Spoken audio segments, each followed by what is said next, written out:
How complicated is Ron Francis's life right now? We looked at this, this little sort of 4-game segment here. The win against Vancouver, the loss against Minnesota, the win against the Boston Bruins, a game coming up against the Pittsburgh Penguins. Everything is about clear as mud. The only thing we do know is that there's all these teams chasing the red-hot Nashville Predators. Can you set the scene for where Seattle, the Kraken, are at right now? Yeah, I mean, I think this is the primary example of a team that is going to tell their general manager how active or not he should be at the deadline in terms of keeping this group together. They played excellent against two of the top teams in the league and then really kind of faltered there versus Minnesota and, a big divisional matchup against Edmonton on the weekend as well. So I think that this group has 4 games to say, keep us together, let us fight for it. Obviously everyone can look at the standings.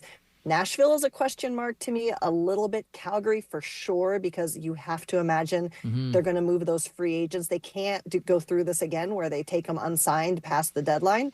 So I think there's some room to be made up, but it's going to be all in what this group says with their play over the next 4 games. That's interesting, the idea of unsigned past the deadline too, because I think we wonder about that with Seattle and a number of players as well, players that are on expiring contracts, whether it's Venberg, whether it's Jordan Eberle, etc.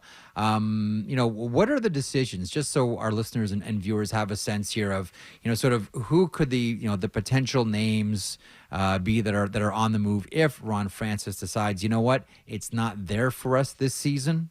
Who would be some of the names that we should be paying attention to?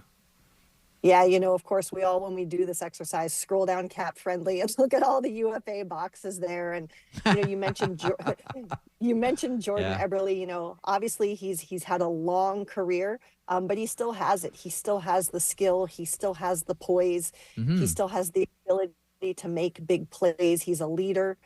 We know that there's an appetite for that at the kind of trade deadline. And of course, you have Alexander Wenberg, who, in my opinion, is just woefully underrated across the league because his traditional stat line doesn't necessarily reflect how much he contributes. And This is first and foremost a center. Many of his teammates, I was actually talking to some coaches during the last Kraken road trip, and they too all agree that he's one of the smartest players in the league. He plays power play, penalty kill. He plays against top opposition night in and night out. So in my opinion, that's a really prime target as well. Should the Kraken decide to sell, you have Thomas Tatar, who comes over mid-season, and he has been a huge offensive burst to this team and continues to show he can be a weapon in shootouts and in pressure situations. So I think that he could be an asset to a team looking to add an offensive boost.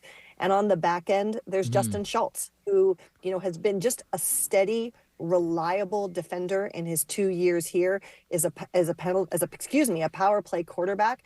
And I think, again, you can never have too many defensemen when you come into a playoff push. And I think he'd be a really nice piece to any team there as well.